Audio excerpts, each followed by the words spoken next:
झालं प्रेझेंटी झाली सगळ्यांची. Yes okay. चला चला स्टार्ट करूया आपण. ओके.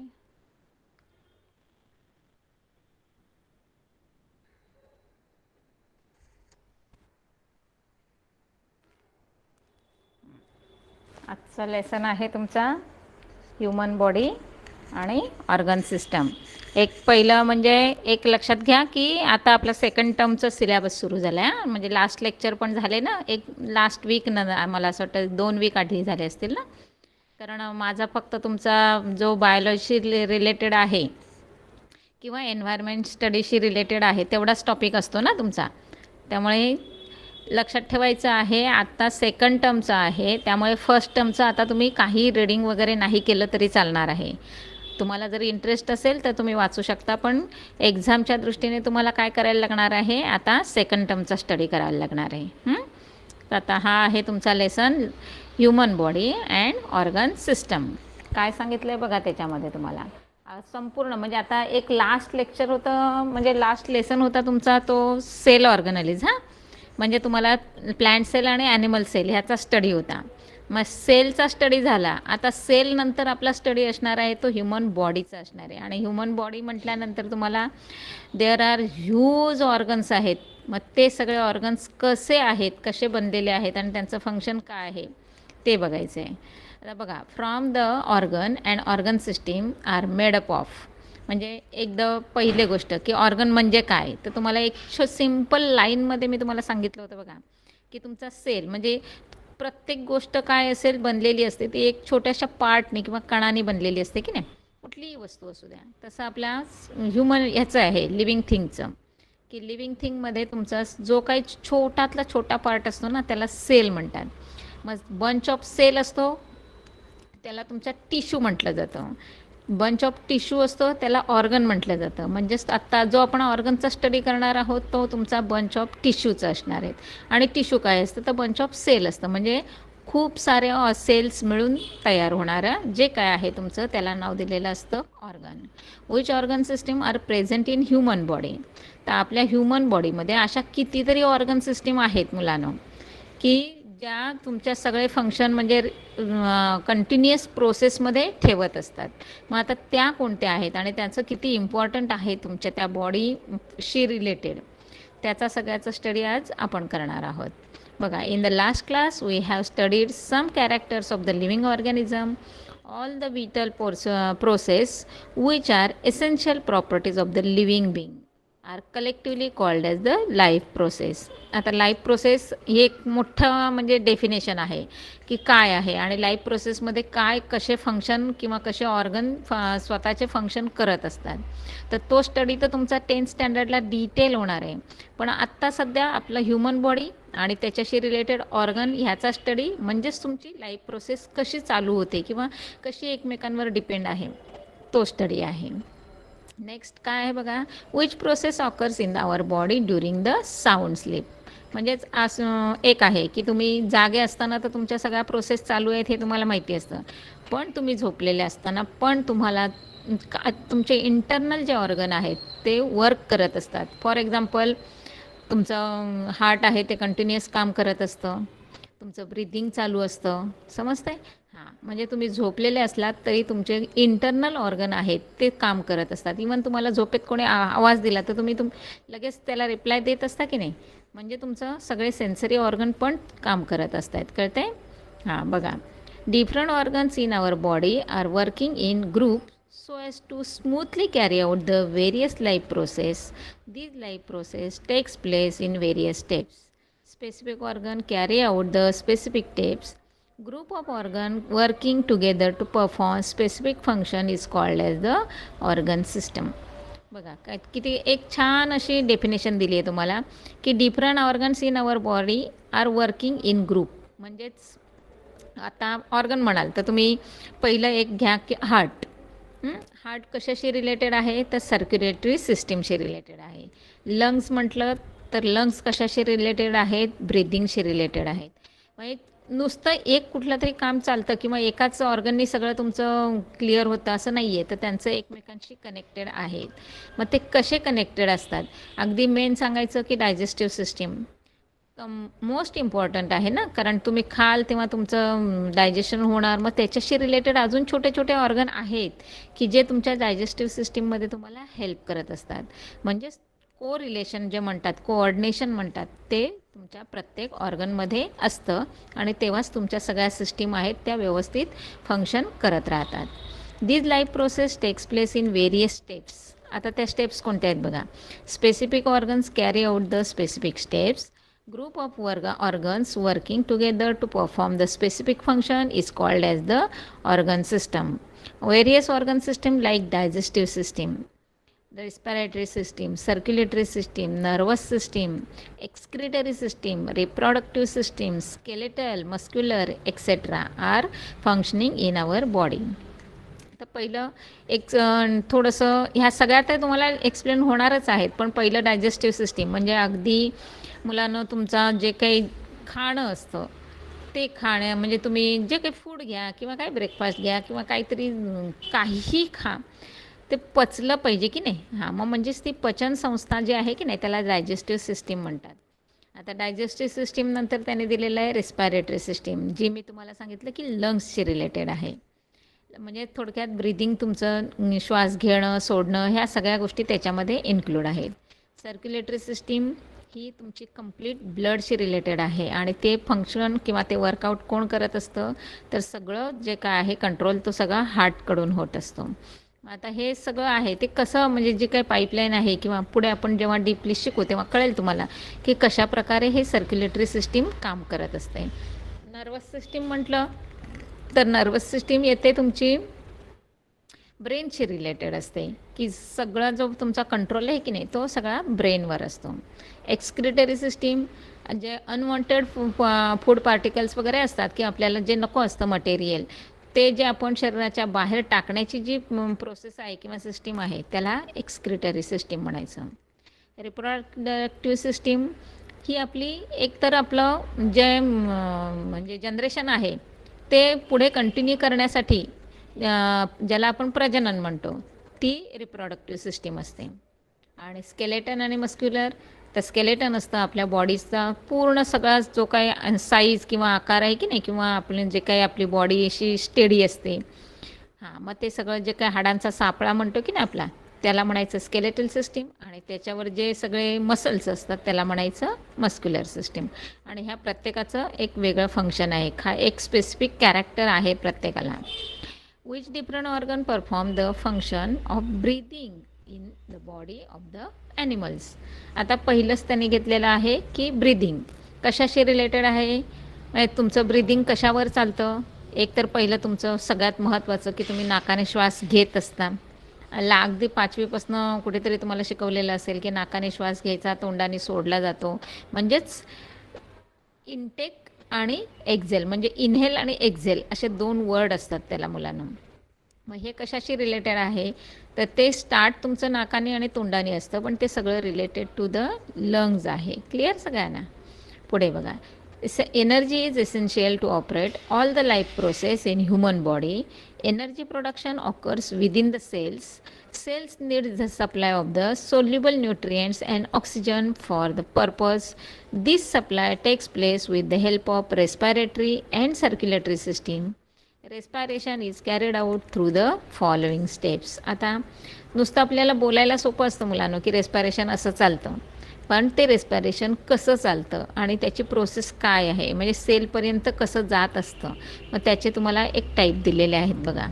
External respiration. आत्तापर्यंत नुसतं रेस्पिरेशन तुम्हाला माहिती होतं, आता एक्सटर्नल आणि इंटरनल असे 2 रेस्पिरेशन आहेत. म्हणजे हा जो स्टडी आहे जो तुम्हाला अगदी वरचेवर म्हणजे लहान स्टँडर्डला असता की नाही तुम्ही, तेव्हा तुम्हाला असा थोडासा ओरली किंवा एक असं जनरल म्हणून माहिती दिलेली असते. पण आत्ता जेव्हा तुम्ही जसं मोठ्या स्टँडर्डला जाल ना तेव्हा तुमचा सगळा डीप स्टडी असतो, डिटेल स्टडी असतो आणि त्याच्यामध्ये जर बेसिक नॉलेज तुमचं क्लिअर असेल ना तर आत्ता तुम्हाला ह्या सगळ्या गोष्टी कळतील बघा. आता एक्सटर्नल रेस्पिरेशनमध्ये पहिला पार्ट आहे तुमचा इन्स्पायरेशन किंवा त्याला म्हणायचं आहे इन्हेलेशन. इनहेल करणं म्हणजे काय करायचं, श्वास आतमध्ये घ्यायचा. Air is taken in through nose and sent towards the lungs through the trachea, म्हणजेच विंड पाईप.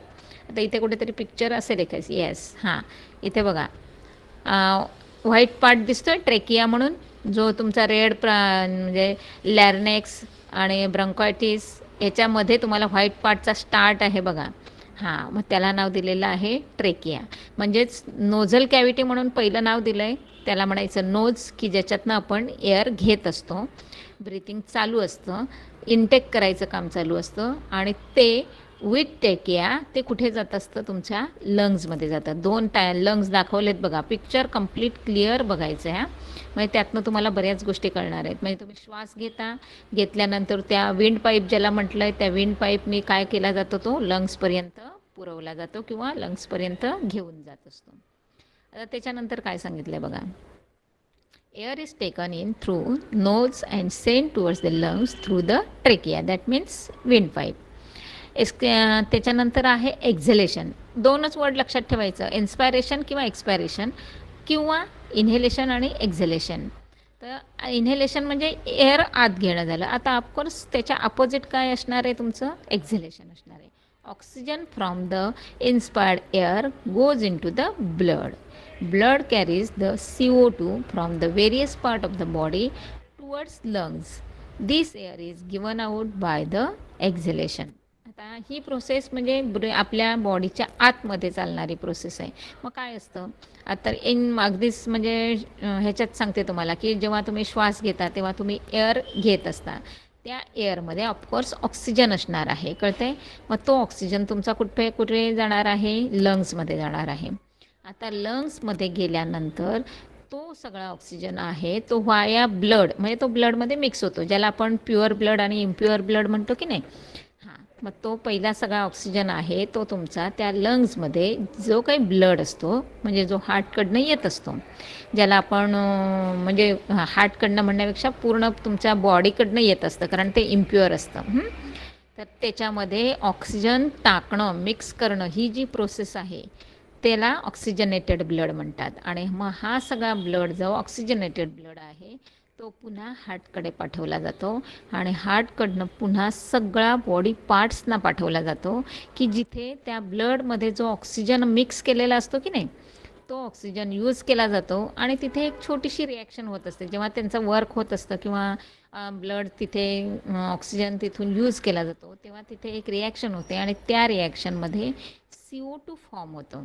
म्हणजे तिथे ऑक्सिजन यूज होतं, ऑक्सिडेशन प्रोसेस होते, आणि CO2 फॉर्म होतो, आणि तो CO2 पुन्हा तुमच्या ब्लडमध्ये मिक्स असतो, आणि ते ब्लड पुन्हा कॅरी केलं जातं, आणि त्या ब्लडलाच म्हटलं जातं तुमचं इम्प्युअर ब्लड. आता पुढे आपण ज्या हार्टचे जे फंक्शन शिकू की नाही, तेव्हा हे सगळं तुम्हाला लगेच लक्षात येईल, की असं असं ब्रिदिंगच्या वेळेला किंवा एक्झलेशनच्या वेळेला मॅडमने सांगितलं होतं, ते लक्षात ठेवायचं आहे.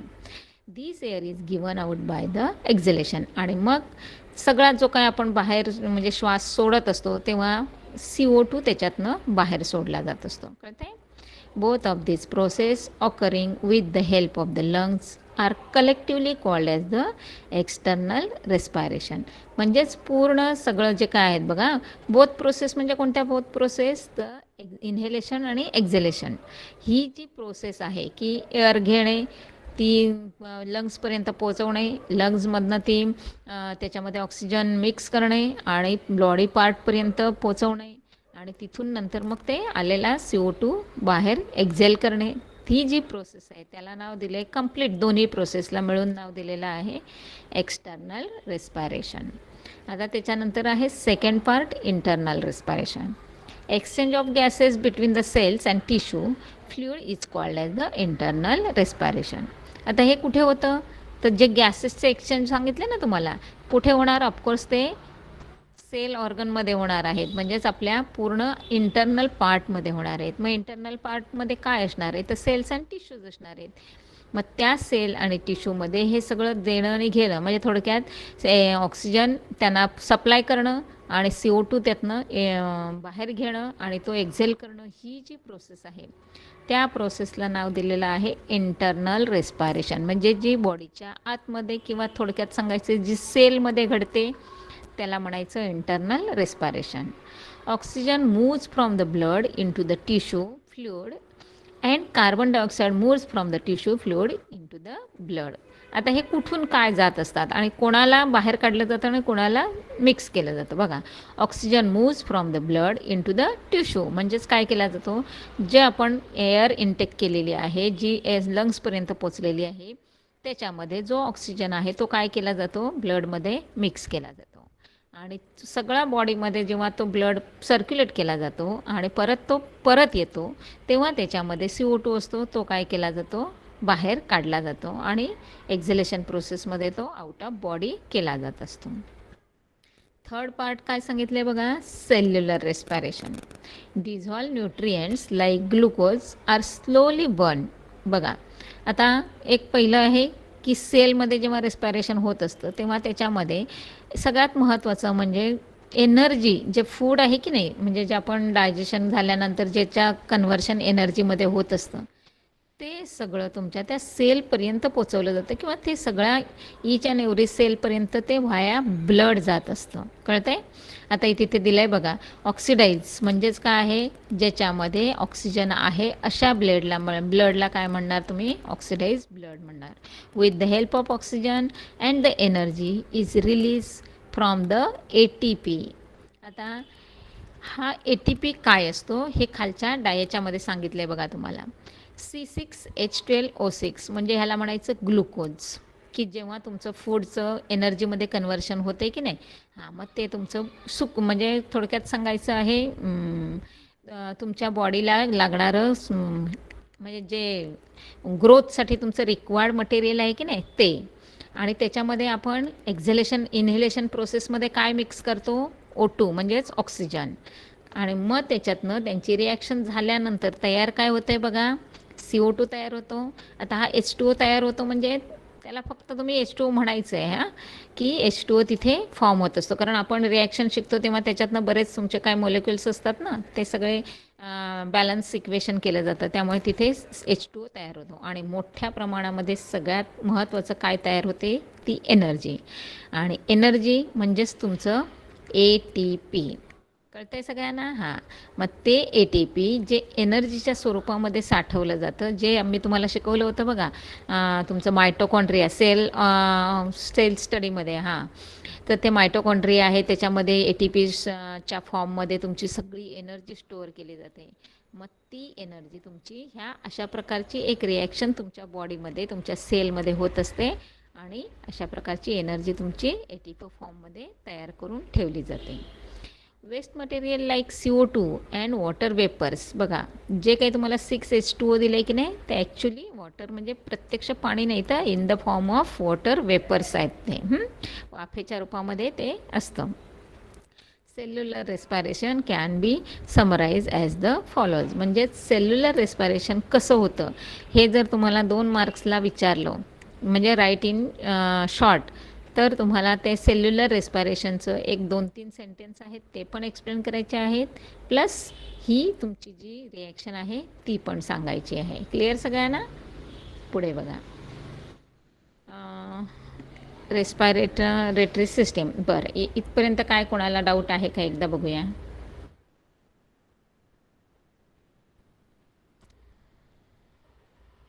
क्लिअर झालं मुलांनो सगळ्यांना?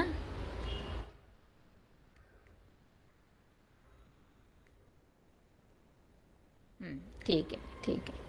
Yes.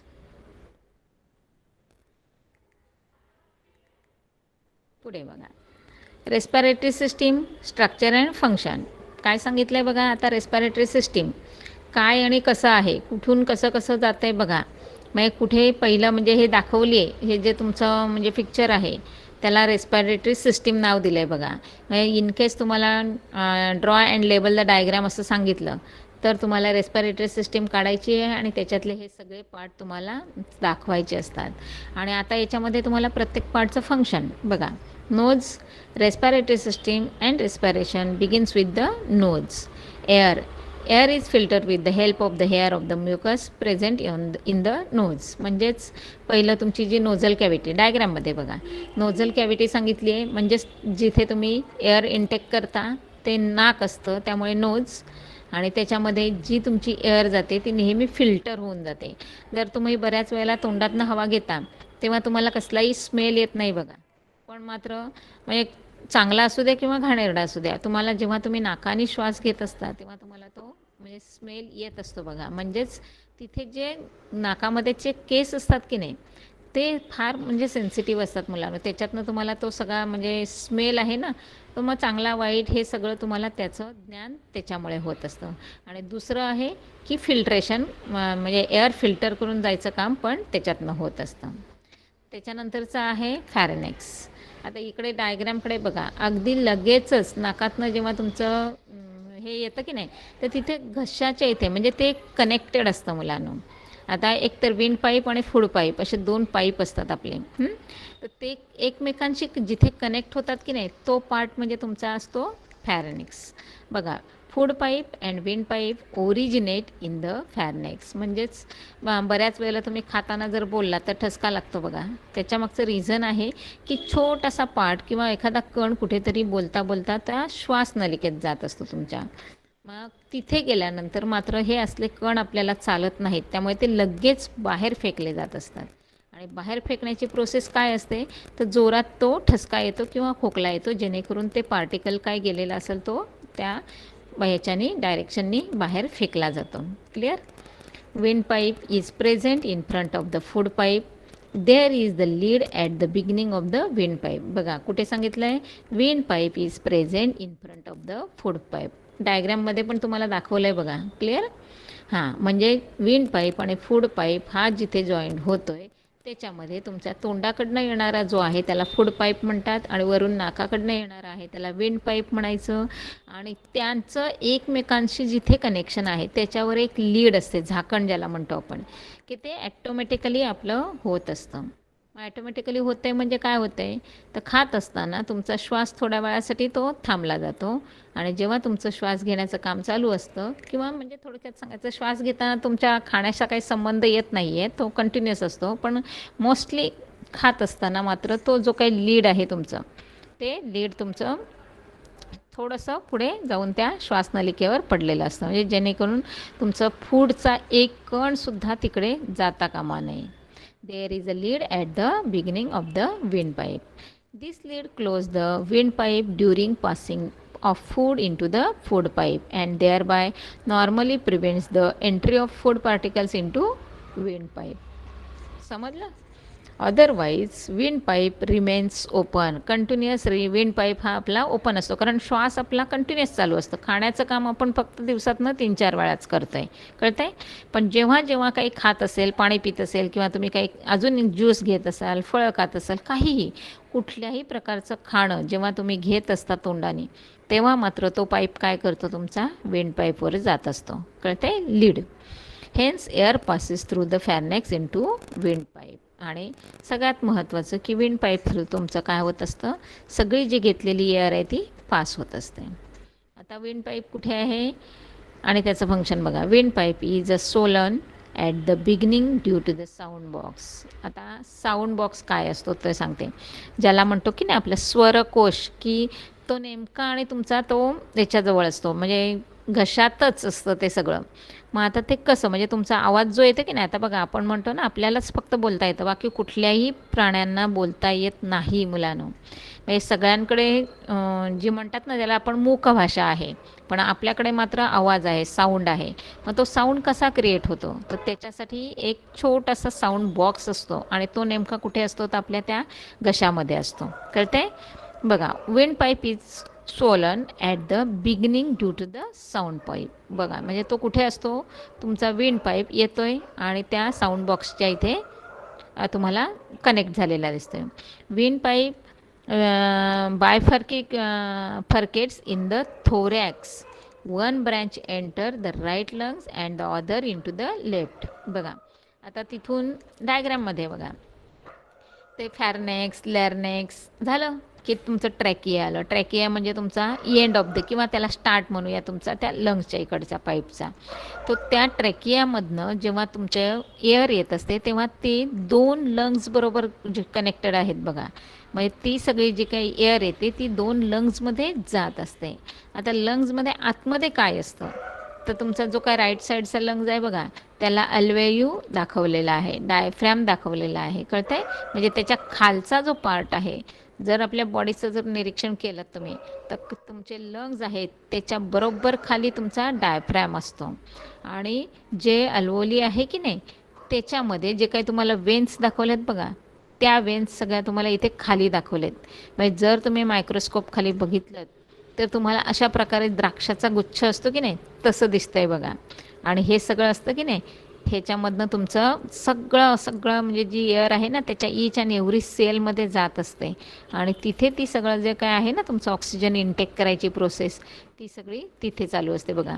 In and out air passes म्हणजे एक पहिलं सगळ्यात महत्त्वाचं आहे त्या ह्याच्यातला पण एक छोटासा गोल घेतला आहे ज्याला त्याने नाव दिलेलं आहे अल्वोली. आणि त्याच्या अवतीभोवती तुमचा रेड ब्ल्यू आणि ब्ल्यू असं दाखवलं आहे बघा. म्हणजे थोडक्यात काय आहे, हा जो तुमचा आहे जे काही एअर येत असते ती यूज केली जाते. यूज करतात तेव्हा त्याला RBC म्हणजे रेड ब्लड सेल्स म्हणायचं की ज्या विथ ऑक्सिजन आहेत. पण यूज करून झाल्यानंतर त्याच्यामध्ये CO2 येतो आणि CO2 ज्याच्यामध्ये मिक्स होतो त्यांना ब्ल्यू दाखवलं आहे. म्हणजे त्याची पास होण्याची सिस्टीम कशी असते बघा, म्हणजे सर्क्युलेट कसं केलं जातं ते तुम्हाला त्या डायग्राममधनं दाखवलं आहे, कळलं? आणि हे सगळं आहे ते सगळं तुमच्या ह्या लंग्सशी रिलेटेड आहे. जे सगळा पार्ट आहे तो आतल्यापासून बाहेरपर्यंत सगळा तुम्हाला डायग्राममध्ये त्यांनी एक्सप्लेन करण्याचा प्रयत्न केलेला आहे. आता पुढे बघा, one branch enters the right lungs and other is in the left lung. दुसऱ्या दोन्हीच्या दोन्ही पुढे बघा. Lungs, a lungs is present on either side of the heart is thoracic cavity. Maximum area of the thoracic cavity is occupied by the lung and they cover the maximum part of the heart. काय केलं जातं आता अर्थातच तुम्ही जेव्हा study कराल ना तेव्हा तुम्हाला समजेल की हे लंग्स आहेत त्याच्या बरोबर पाठीमागच्या साईडला काय असतं, हार्ट असतं. त्यामुळे ते छातीच्या पिंजऱ्यामध्ये सगळं सिच्युएट केलेलं असतं की नाही, मग त्यांची पोझिशन कशी असते तेही तुम्हाला माहिती असणं गरजेचं आहे. Each lung has the double layered covering. It is called as the pleura. आता हे काय आहे तर ऑफकोर्स तुमची स्किन असते ना मुलांनो, तिला पण 3 लेअर असतात. तर आतले ऑर्गन आहेत ते तर डबल लेअर आहेतच आहेत. का तर ते एवढे नाजूक असतात म्हणूनच तर ते आपल्या नेहमी रिप्स ज्याला म्हणतो आपण त्या रिप्सच्या आतमध्ये असतात. म्हणजे पहिला धक्का जो काही लागेल तुम्हाला किंवा तुम्हाला काही असं म्हणजे लागलंच समजा तर आपल्या आतल्या त्या नाजूक जे ऑर्गन आहेत त्यांना काहीही कुठल्याही प्रकारची इजा होऊ नये, त्यांना कोणताही त्रास होऊ नये त्यासाठी रिप्स केस असते. आणि मग त्याच्यामुळे लक्षात ठेवायचं आहे की इन केस सगळा खूप मोठा ॲक्सिडेंट झाला किंवा काहीतरी असं जोरात लागलं तर ते जर तुमचं रिप्स तुटल्या तरीही आतल्या पार्टला डॅमेज काही होऊ नये म्हणून ते सगळं डबल लेअर्ड असतं. It is called as the pleura.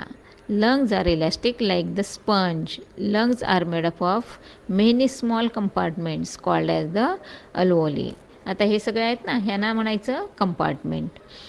पुढे बघा, rich network of capillaries is present around each alveoli. म्हणजेच आता नेटवर्क म्हटल्यानंतर एक असं आहे की कॅपिलरीज ज्या आहेत की ज्या इथे दाखवल्यात बघा ह्या डायग्राममध्ये छोट्या छोट्या छोट्या वेन्स दाखवलेत की नाही त्यांना कॅपिलरीज म्हणतात. आणि ह्या सगळ्या छोट्या कॅपिलरीज थ्रू सगळं ब्लड आहे ते तुमचं त्या अल्वोलीपर्यंत जात असतं आणि म्हणजे सप्लाय करायचं काम ते करत असतं. म्हणून त्याला नाव दिलेलं आहे network capillaries. Clear? Wall of the alveoli and capillaries are extremely thin. Gases exchange can easily take place across the thin walls as large number of alveoli is present in the lungs. Larger surface is available for the gases exchange. आता of course हा जो काही exchange part आहे की नाही म्हणजे CO2 insert घेणं intake करणं आणि CO2 एक्झेल करणं ही प्रोसेस कशी चालते आणि कुठे चालते तर ते अल्वेओली आहे ते त्याच्यामध्ये चालत असते. आणि त्याच्यामध्ये ऑफकोर्स देवाणघेवाणचं ट्रॅकिया किंवा तो पार्ट आहे बघा ट्रान्सपोर्ट इंटू कॅपिलरीज. म्हणजे थोडक्यात सांगायची मी तुम्हाला कॅपिलरी इतकी छोटी दाखवली आहे पण जर तिला बघितलं तुम्ही तर ती फंक्शन अशा प्रकारे करत असते, कळते. म्हणजे तो एक पाईपसारखी असते, पण छोटा पाईप आणि मोठा पाईप आपण म्हणतोय की नाही, तशा प्रकारची कॅपलरी म्हणजे छोटा पाईप झाला की ज्याच्यातनं तुमचं ईच अँड एव्हरी सेलपर्यंत ब्लड पोचवलं जातं आणि तिथे गॅसेस एक्सचेंज केले जातात. म्हणजेच ऑक्सिजन यूज केला जातो आणि CO2 त्याच्यामधनं आउट ऑफ बॉडी सप्लाय केला जातो. क्लिअर. आता exchange of gases in the lungs process कशी चालते बघा. Gases exchange occurs continuously while blood is the circulating around the alveoli and iron containing proteins haemoglobin is present in the RBC. हे लक्षात ठेवायचं आहे. जेव्हा नुसतं आपण म्हणतो की गॅसेस ट्रान्सफर होत असतात किंवा एक्सचेंज होत असतात, पण तिथे काहीतरी मटेरियल तर असणार आहे की नाही. मग ते मटेरियल म्हणजे तुमचं ब्लड असतं. मग ब्लडमध्ये तुम्हाला मिळणार काय, तर ऑफकोर्स हिमोग्लोबिन असणार आहे, कळतं आहे. And iron containing protein haemoglobin is present in the RBC of the blood. म्हणजे ज्याला RBC म्हणून नाव दिलं आहे बघा, ज्या सेल्स तुम्हाला रेड कलरच्या दाखवल्यात, दिसते. हां, तर रेड म्हणजेच तुमचं आहे त्याला म्हणायचं रेड ब्लड सेल्स, म्हणून त्याला म्हणायचं RBCs. Haemoglobin absorb the oxygen from the air within alveoli. म्हणजेच ॲब्सॉर्ब करण्याची जी प्रोसेस आहे ती कोण करतो आहे, तर त्याच्यामध्ये जो हिमोग्लोबिन नावाचा जो पदार्थ असतो तो प्रेझेंट असणं गरजेचं आहे. आणि म्हणूनच तो तुमच्या ब्लडमध्ये बघा हिमोग्लोबिन किती आहे, जेव्हा ब्लड टेस्ट केली जाते की नाही, अगदीच तुम्ही कधीतरी आजारी असाल तेव्हा तुमचं एक तर पहिली गोष्ट म्हणजे मेल आणि फिमेलमध्ये त्याची क्वांटिटी असते किंवा त्याची मात्रा असते ती वेगवेगळी असते. म्हणजे मोस्टली 15पर्यंत 12 to 15च्या रेंजमध्ये हिमोग्लोबिन तुम्हाला लागत असतं आणि फिमेलमध्ये ते जवळजवळ 10 to 12पर्यंत लागत असतं. तेवढं प्रेझेंट असणं खूप गरजेचं आहे. आणि जर ते नसेल तर मग तुम्ही वीक दिसता किंवा थोडंसं कुठेतरी तुमचं जे नखं किंवा तुमची स्किन किंवा तुमचे ओठ आहेत ते थोडेसे पांढरे दिसायला लागतात. का, तर हिमोग्लोबिन असल्याशिवाय तुमची ही सगळी जी गॅसेसची एक्सचेंज प्रोसेस आहे की नाही ती व्यवस्थित होत नाही, कळते. Simultaneously, CO2 and water vapors moves from the blood into the alveoli.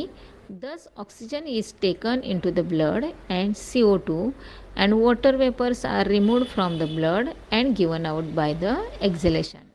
जी मगाशी तुम्हाला प्रोसेस सांगितली की C6H12O6 प्लस O2 म्हणजेच ग्लुकोजमध्ये तुमचं ऑक्सिजन मिक्स केलं जातं आणि तेव्हा त्या रिॲक्शनमध्ये CO2 फॉर्म होतो, वॉटर वेपर्स फॉर्म होतात आणि मोठ्या प्रमाणामध्ये एनर्जी स्टोअर केली जाते किंवा एनर्जी फॉर्म होते आणि जी आपल्याला ग्रोथसाठी लागत असते. आता त्याच्यानंतरचा आपल्या ह्या डायग्रॅमशी रिलेटेड जो पार्ट दिलेला आहे बघा, डायफ्रॅगम दिसतंय. हां, आता हा डायफ्रॅम का आहे तो बघा आणि त्याचं मेन फंक्शन का आहे ते बघा.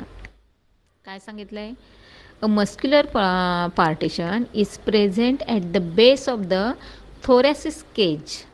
दिस partition is called as the diaphragm.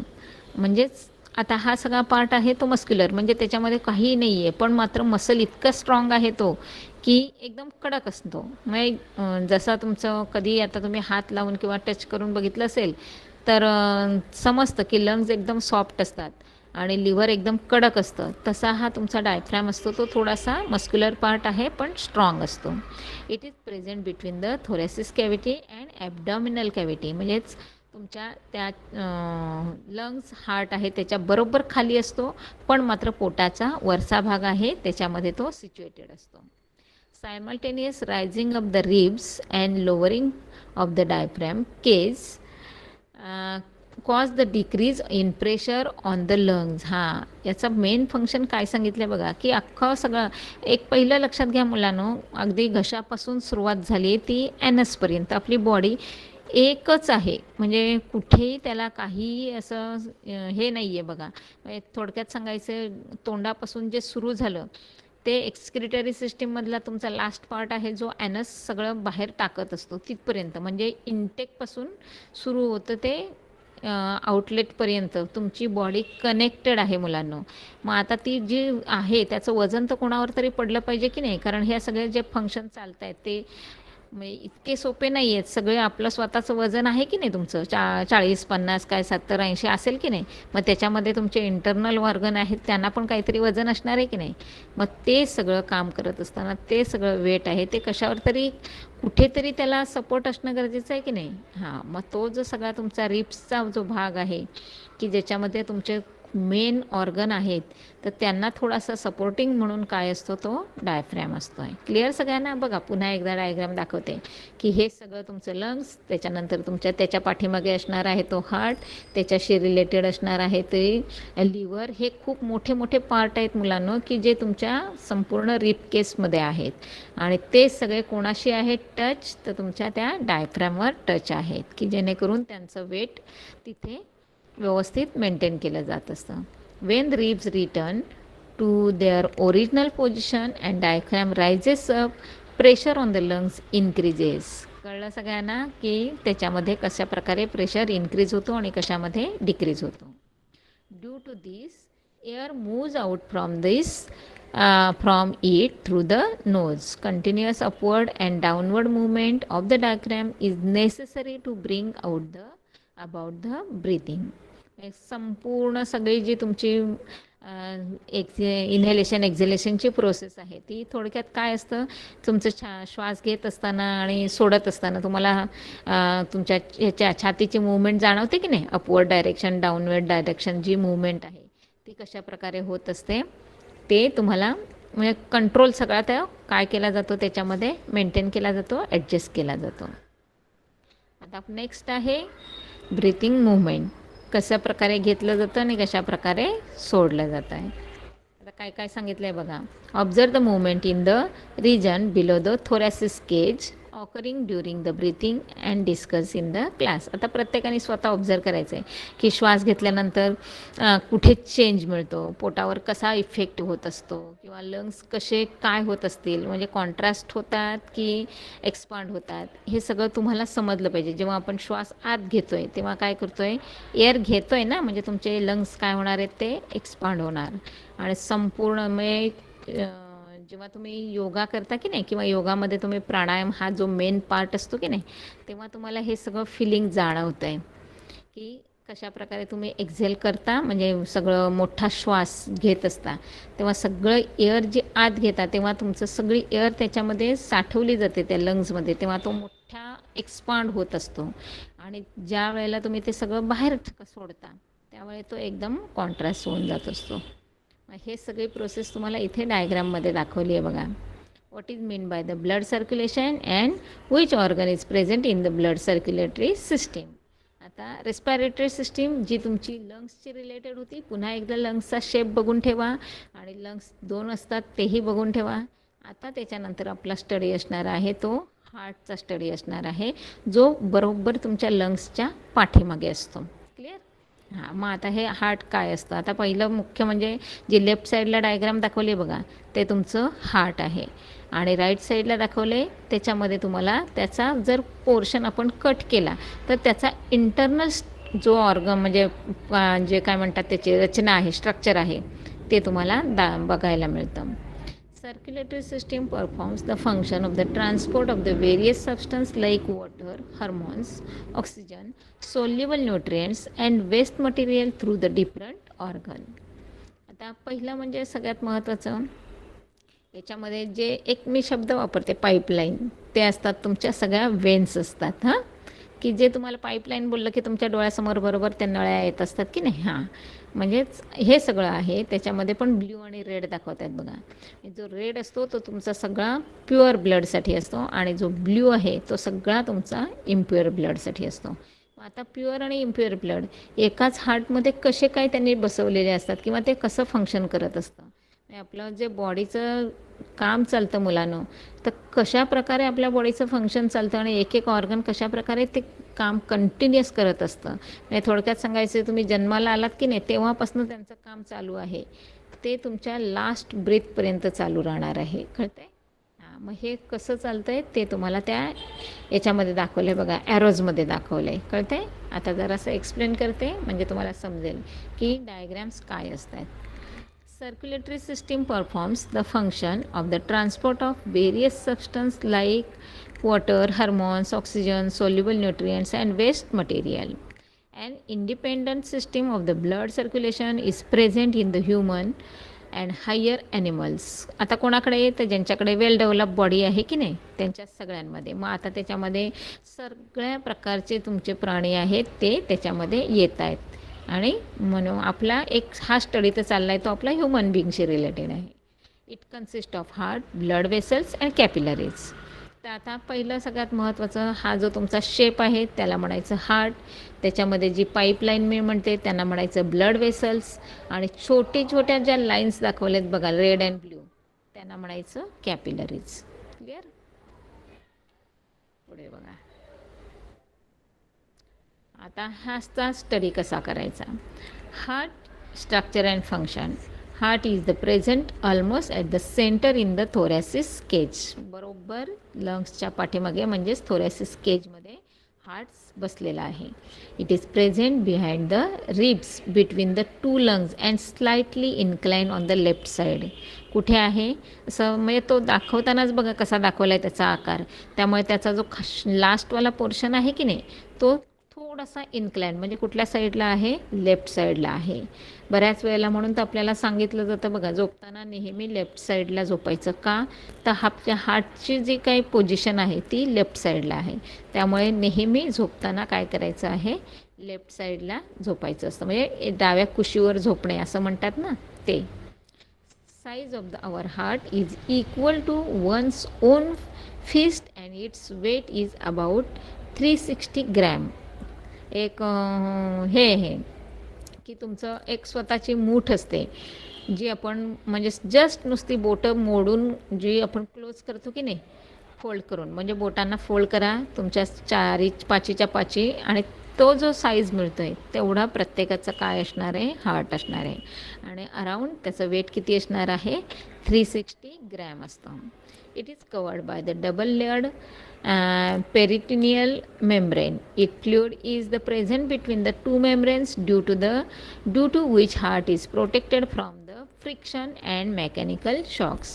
आता ऑफकोर्स इंटरनल पार्ट तुमचे खूप नाजूक असतात त्यामुळे त्यांचं प्रोटेक्शन करणं खूप खूप महत्त्वाचं आहे. कारण त्यांना धक्का लागला कुठे त्यांना लागलं तर त्याचा इफेक्ट आपल्यावर होत असतो. म्हणजे एकतर तुमची डेथ होण्याचे चान्सेस असतात. का तर तिथून जर ब्लड व्हायला लागलं तर त्याला आपण काही करू शकत नाही. जसं म्हणजे हाताला कुठं पायाला टोचलं किंवा काय लागलं कापलं तर आपण असं दाबून ठेवू शकतो की नाही. तर आतमध्ये काय करणार आहात तुम्ही काही करू शकत नाही. त्यामुळे त्यांचं प्रोटेक्शन करण्यासाठी रिप केस तर आहेच आहे प्लस डबल मेम्ब्रेन कव्हर्ड असतं त्यांना. इन केस कधीतरी कुठेतरी काहीतरी असं जोरात लागलं गेलं तरीही त्यांना जास्त इजा पोचत नाही. Clear. Human heart is the muscular organ. लक्षात ठेवायचं आहे हार्ट काय आहे तुमचं एक मस्क्युलर ऑर्गन आहे. It is made up of involuntary cardiac muscle. आता बऱ्याच वेळेला तुम्हाला हा शब्द माहिती असतो बघा कार्डियॅक अटॅक आला. हां म्हणजेच हे सगळं जे काय आहेत मसल ऑर्गन जे आहेत ते कसले आहेत कशाचे बनलेले आहेत कार्डियॅक मसलचे बनलेले आहेत. म्हणून त्या ज्या वेन्स आहेत त्यांना येणारा जो काही ट्रबल आहे किंवा काही तो अडथळा आहे की ज्याच्यामुळे माणसाला म्हणजे अटॅक येणं म्हणतो आपण तर तो अटॅक म्हणजेच तुमचा कार्डियॅक अटॅक. आता त्याच्यामध्ये आहे की इनवॉलंटरी म्हणजे काय तुमच्या इच्छेवर नाही. कळतं आहे की तुम्हाला वाटलं थांबायचं तर ते थांबणार नाही. तुम्हाला वाटलं त्याने काम करावं तर ते काम करणार नाही. म्हणजेच तुमच्या इच्छेवर चालत नाही. तुमच्या इच्छेवर काय चालतं आहे बसायचं उठायचं खायचं प्यायचं पळायचं ह्या सगळ्या तुमच्या इच्छेवर. आज शाळेत जायचं आहे का नाही जायचं म्हणजे तिथे तुमची इच्छा आहे. पण इथे मात्र तुमच्या इच्छेवर काहीही चालत नाही. म्हणून त्याला नाव दिलं आहे involuntary cardiac muscles. They contract and relax with the definite rhythm. एक त्याचा स्वतःचा एक रिदम आहे की कधी म्हणजे रिलॅक्स होणं आणि कधी कॉन्ट्रॅक्ट होणं. आणि हे अगदी सेकंदाला चालू असतं मुलांना. म्हणजे जर तुम्ही कधी म्हणजे आता फार इंटरेस्ट असेल तर हे सगळं तुम्ही ह्याच्यावर गुगलवर सर्च केलं ना की कशा प्रकारे तुमचे जे कॉन्ट्रॅक्ट अँड रिलॅक्स होत असतं. नुसता त्याला क्वेश्चन विचारला तरी तुम्हाला दाखवेल. किंवा कधी कोणाचं ऑपरेशन चालू असताना जर तुम्ही त्या ह्याच्यावर स्क्रीनवर बघत असाल तर तुम्हाला ते दाखवलं जात असतं. म्हणजे कंटिन्युअस त्याचं कॉन्ट्रॅक्ट रिलॅक्स ही पोझिशन त्याची कंटिन्युअस चालू असते. This is called as the breathing of the heart. म्हणजेच जसा आपला श्वास चालू आहे तसं त्या श्वासप्रमाणे त्याच्याकडे मूवमेंट किंवा हालचाल दिसत असते. Internally heart is divided into left and right compartments by the vertically partition. Each of these compartments is again divided into 2 chambers. आता तो पोर्शन पहिला समजून घ्या. आता इथे तुम्हाला दाखवलं आहे बघा, दिसते ह्याचा इंटरसेक्शन त्याला म्हणायचं, की त्या इंटरसेक्शनमध्ये तुम्हाला ब्ल्यू पार्ट आणि रेड पार्ट असे 2 पार्ट दाखवले जे तुमचे लेफ्ट अँड राईट साईडशी रिलेटेड आहेत. पण त्या ब्ल्यू पार्टलाच पुन्हा एक हाफमध्ये हे केलं आहे बघा, डिवाईड केलं आहे. आणि त्या रेडला पण एका हाफमध्ये डिवाईड केलं आहे. म्हणजेच त्याचा झाला एक अप्पर आणि एक झाला लोअर. सेम तुमच्या लेफ्ट साईडला पण आहे की अप्पर अँड लोअर, म्हणजेच ते 4 कंपार्टमेंट झाले. क्लिअर. पुढे बघा, साईज ऑफ आवर हार्ट, नाही ते झालं ना. Internally, heart is divided into left and right compartments by vertically partition. Each of those compartments again divided into 2 chambers. Thus, in all, heart consists of 4 chambers. Upper chambers are called as atrium. लक्षात ठेवायचं आहे, ॲट्रिया नाव दिलेलं आहे, पण तुम्हाला वाचताना तुम्हाला लिहिताना तिथे ॲट्रियम म्हणायचं. And lower chamber of the vertical ventricles. मग आता इथेच बघा, तुम्हाला त्या डायग्राममध्ये ॲरोज आहेत. जर असा जास्त इंटरेस्ट घेऊन बघितलं ना तर ॲरो काय दाखवतात आणि ते पार्ट्स कसे आहेत बघा. म्हणजे ब्लड सर्क्युलेशन जे चालतं आहे की नाही, तर थोडासा एक असा मजा म्हणून जरी बघितलं ना तरी तुम्हाला कळेल की जे ॲरोज आहेत ते कोणत्या डायरेक्शने जात आहेत बघा. मग त्या डायरेक्शने तुमचं तिथे सर्क्युलेशन ब्लड सर्क्युलेशन होत असतं. आणि ब्ल्यूमध्ये तुम्हाला ज्या डायरेक्शने दाखवलं आहे बघा, त्या डायरेक्शने ते सगळं काय होतं, हार्टमधनं बाहेर पडत असतं. आता बघा, तुम्हाला इथे राईट पल्मनरी आर्टरी दाखवली आहे. हां, तिथे काय होत असतं, सगळं ते ब्लड तुमच्या हार्टमध्ये येत असतं. ॲरो इंटरनल डायरेक्शनने आहेत. आणि जो तुमचं रेड आहे त्याच्यामध्ये अपवर्ड डायरेक्शन आहे. म्हणजेच काय होतं आहे, तिथून ते सगळं तुमच्या बॉडीला पाठवलं जात असतं. जो आपण म्हणतो ना प्रेशर हार्टचा किंवा ब्लड प्रेशर म्हणतो की नाही, तो ब्लड प्रेशर म्हणजे तुमच्या हार्टमध्ये चालणारं जे काम आहे की नाही, त्या ब्लडचा जो प्रेशर त्यालाच नाव दिलेलं असतं ब्लड प्रेशर. क्लिअर. हां, जर ते सगळं तुमच्या वेन्स अगदी क्लिअर कट असतील, कुठेही काही अडथळा नसेल, तर तुमचं ब्लड प्रेशर आहे ते नॉर्मल असतं. आता थोडक्यात काय सांगायचं की नवीन तुमची नळाची पाईपलाईन असेल तर ती कुठेही रस्टिंग नसतं ना तिला आतून, म्हणजे ती खूप छान असा पाण्याचा फ्लो येतो आहे. पण काही दिवस जर तुम्ही काही साफसफाई नाही केली तर कुठे त्या पाण्यामुळे कुठेतरी ते पाईपलाईन गंजली जाते की नाही खूप वर्षांनी वगैरे, की ज्याच्यामध्ये मग त्या गंजण्यामुळे आतून पाईप तो खराब होतो आणि मग तो अडथळा निर्माण होतो. मग पाण्याचा येणारा फोर्स आहे तो कमी होऊन जातो बघा.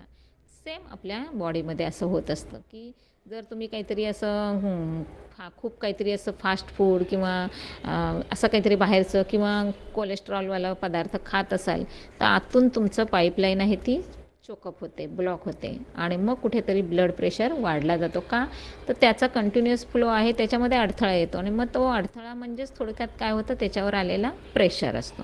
क्लिअर सगळ्यांना. पुढे human heart is muscular organ. It is made up of involuntary cardiac muscle. They contract and relax with the definite rhythm. It is called as the breathing.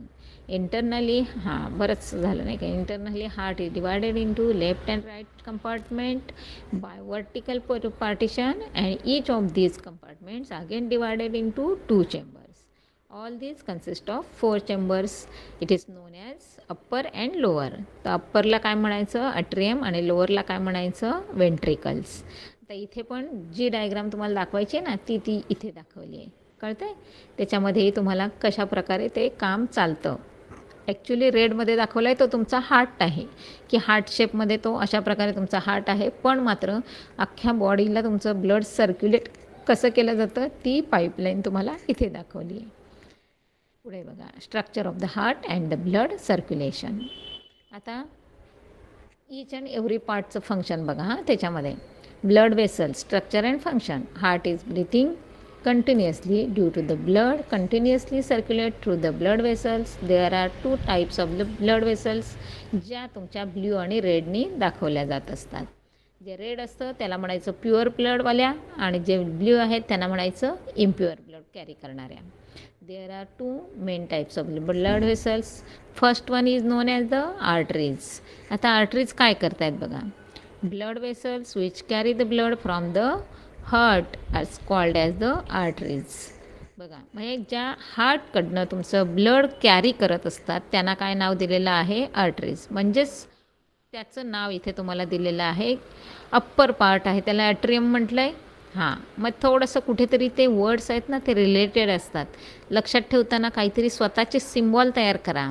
A stand for arteries आणि ज्या हार्टकडनं blood carry करत असतात. मग आता ते काय सांगतायत ते पण बघा. Except the one carrying blood towards lungs all carry oxygenated blood. म्हणजेच आर्टरीज म्हटलं की ज्या प्युअर ब्लड किंवा ऑक्सिजनेटेड ब्लड कॅरी करत असतात. पण मात्र त्या आर्टरीजमध्ये एक आर्टरी अशी आहे की जी तुमची लंग्सकडे जात असते किंवा लंग्सकडनं टुवर्ड्स द लंग्स जी इम्प्युअर ब्लड कॅरी करत असते. समजतं आहे. थोडंसं कन्फ्युजन आहे ते एकदा परत क्लिअर करते. सगळ्या आर्टरीज आहेत त्या आर्टरीज तुमच्या प्युअर ब्लड कॅरी करत असतात. प्युअर ब्लड म्हणजे तुमचं ऑक्सिजनेटेड ब्लड असतं त्या कॅरी करत असतात. फक्त मात्र जी लंग्सकडे जाणारी आहे ती मात्र तुम्हाला दाखवते. इथे आहे बघा पल्मनरी आर्टरी दिसतं आहे ब्ल्यूमध्ये दाखवली जी लंग्समध्ये जात असते. का तर लंग्समध्ये इम्प्युअर ब्लड ती काय घेऊन जाते. लंग्समध्ये आलेला सगळा ऑक्सिजन असतो तो त्याच्यामध्ये मिक्स केला जातो आणि नंतर मग ती राईट पल्मनरी आर्टरी दाखवली आहे बघा इथे तुम्हाला. त्याच्यातनं ते काय करत असतं पुन्हा हार्टकडे घेऊन येत असते. अशा प्रकारे संपूर्ण ब्लड हे सर्क्युलेट होत असतं. Except one carrying blood towards the lungs, all carrying oxygenated blood. These are deeply located in the body. In their walls are thick. त्यांच्यावर प्रेशर असतो कारण ब्लडचा प्रेशर आहे ना. हां त्यामुळे ऑफकोर्स त्यांच्या वॉल्स आहेत त्या थिक असतात. These vessels do not have the walls. त्यांना कोणत्याही प्रकारचा बघा त्याचं इंटरनल पण स्ट्रक्चर दाखवलं आहे बघा तुम्हाला दिसतंय. हां म्हणजे त्यांना कुठल्याही प्रकारच्या अशा झडपा नसत आहेत वॉल्स नसत आहेत. का तर त्यांच्याकडनं येणारं जे प्रेशर ब्लड आहे ते खूप प्रेशरने येत असतं. समजतंय. आणि ब्ल्यूमध्ये मात्र तुम्हाला दाखवलं आहे बघा दिसतंय. का ते सगळं स्लो असतं कारण ते बॉडीकडनं येत असतं आणि बॉडीकडनं जे कॅरी केलं जातं त्याला एवढा प्रेशर नसतो. आता वेन्स बघा. Vessels carrying the blood towards the heart from the various parts of the body are called as veins. ज्या तुमच्या बॉडीकडनं कॅरी करत असतात जे येत असतं म्हणजे सगळीकडनं अख्ख्या बॉडी पार्ट्सकडनं त्यांना म्हणायचं veins. All veins except one carrying the blood from the lungs transport deoxygenated blood. आता इथे पुन्हा वेन्समध्ये आहे दाखवते बघा तुम्हाला परत डायग्रामकडे. ऑक्सिजनमधनं म्हणजे लंग्सकडनं येणारी जी वेन आहे ती वेन तुमची काय करत असते. जे ब्लड आहे ते विथ ऑक्सिजन येतं ना ते त्यामुळे ती वेन तुमची बघा कशी दाखवली ॲरो बघा. इन्फेरियर वेना केवा म्हटलं आहे की नाही. हां म्हणजेच थोडक्यात सांगायचं आहे ती आहे ती एकटीच आहे की जी लंग्सकडनं येते ती मात्र प्युअर ब्लड घेऊन येत असते. समजते. मग हा डिफरन्स नेहमी लक्षात ठेवा. एक्सेप्ट जिथे त्याने शब्द वापरला आहे तो तुमचा कोणाशी रिलेटेड आहे ते बघायचं. Transport deoxygenated blood. Most of the veins are superficially located in the body. Their walls are thin and these are provided with the walls. आता बघा म्हणजे कंपॅरिझन बघा डायग्राममध्ये बघितलं तर याच्यामध्ये तुम्हाला याच्या वॉल आहेत ज्या आर्टरीज म्हणून सांगते मी तुम्हाला किंवा रेड लाईनमध्ये दाखवलेल्या आहेत. त्यांच्या ज्या भिंती आहेत किंवा त्याचा जो पोर्शन आहे तो तुम्हाला मोठा दाखवला आहे म्हणजे थोडक्यात थिक पोर्शन आहे. आणि ज्या ब्ल्यू आहेत त्याचा तुमचा तो जो काही ब्राऊन पोर्शन दाखवला आहे बघा तो म्हणजे थिन दाखवला आहे. समजते. का तर ते बॉडीकडनं येतं त्याच्याकडे प्रेशर जास्त नसतो म्हणून त्याच्या त्या वॉल्स असतात त्या पण थिन असतात. शिवाय त्याला वॉल्स पण दिलेले आहेत बघा. समजते. हां हा पोर्शन जो काही तुमचा त्यांनी म्हणजे सांगितलेला आहे ते थोडंसं लक्षात ठेवायचं. आता हा जो भाग आहे हा पुन्हा तुम्हाला कधी शिकवला जात नाही कारण आत्ता इथे तुम्हाला जे सगळं म्हणजे इंटरनल ऑर्गनचा डिटेल स्टडी जो दिलेला आहे तो तुम्हाला सगळा झाला आहे असं समजून नेक्स्ट इयर तुम्हाला ह्याचा स्टडी करत असताना फक्त आर्टरीज आणि त्यांचे फंक्शन्स, वेन्स आणि त्यांचे फंक्शन, हार्ट आणि त्यांचं फंक्शन काय आहे तेवढंच तुम्हाला एक्सप्लेन केलं जात असतं. कळते? पुढे बघा. याच्यामध्ये आता ह्या कॅपिलरीज जी मी तुम्हाला खूप वेळा शब्द वापरला की नाही कॅपिलरीज. आता ही जी आहे रेडवाली ती कोणापासून येते? From the heart. आणि जी आहे ती टुवर्ड्स द हार्ट. बघा, एक वेन दाखवली, एक आर्टरी दाखवली आणि त्यांच्यातनंच जे काही तुमचं ब्लड सर्क्युलेशन होतं ते वाया कॅपिलरीज, छोट्या छोट्या ज्या तुमच्या शिरा म्हणतो की नाही आपण, त्यांच्या थ्रू होत असतं. त्यामुळे त्या कशा एकमेकांशी कनेक्टेड असतात आणि त्यांच्यातनं कसं ट्रान्सपोर्टेशन चालू असतं ते बघा. आणि ते सगळं जे आहे ते अशा प्रकारे आपल्या बॉडीमध्ये सगळी देवाणघेवाण म्हणतो की नाही आपण, ती चालू असते वाया कॅपिलरीज. म्हणजे किती मोठं काम आहे ज्याला आपण म्हणतो ना शिरांचं जाळं. आणि ते कुठे दाखवलं आहे तुम्हाला? या तुमच्या लंग्समध्ये दाखवलेलं आहे बघा. दिसतंय? दिसतंय? याला कॅपिलरी म्हणतो. आणि जर त्याचं कनेक्शन किंवा त्यांचं एकमेकांशी कसं म्हणजे जोडलेलं आहे ते दाखवण्यासाठी तुम्हाला ही डायग्रॅम त्यांनी दाखवलेली आहे. सगळं डायग्रॅम थ्रू तुम्हाला खूप छानपैकी एक्सप्लेन करण्याचा प्रयत्न आहे. आणि बुक्स तर तुमचे खूप छान आहेत. तेव्हा जेव्हा जेव्हा तुम्ही वाचाल, म्हणजे रीडिंग चालू असतं तेव्हा तेव्हा रीडिंग करत असताना साईडचं ऑब्झर्वेशन हे खूप महत्त्वाचं आहे. आता हे इथे आपण थांबूया. कारण का तुमचं हे त्याच्यानंतरचा जो आहे सर्क्युलेशनचा तो खूप मोठा पार्ट आहे आणि तो इम्पॉर्टंट आहे, ब्लडशी रिलेटेड आहे. कारण ब्लड म्हणजे तुमचं काय असतं ते एकदाच तुम्हाला सगळं एक्सप्लेन केलं जाईल नेक्स्ट लेक्चरमध्ये. बरं, काय कोणाला डाऊट्स आहेत का?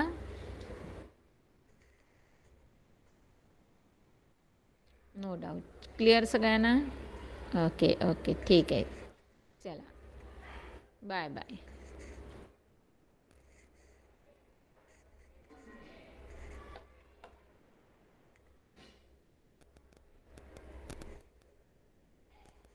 चला, बाय बाय.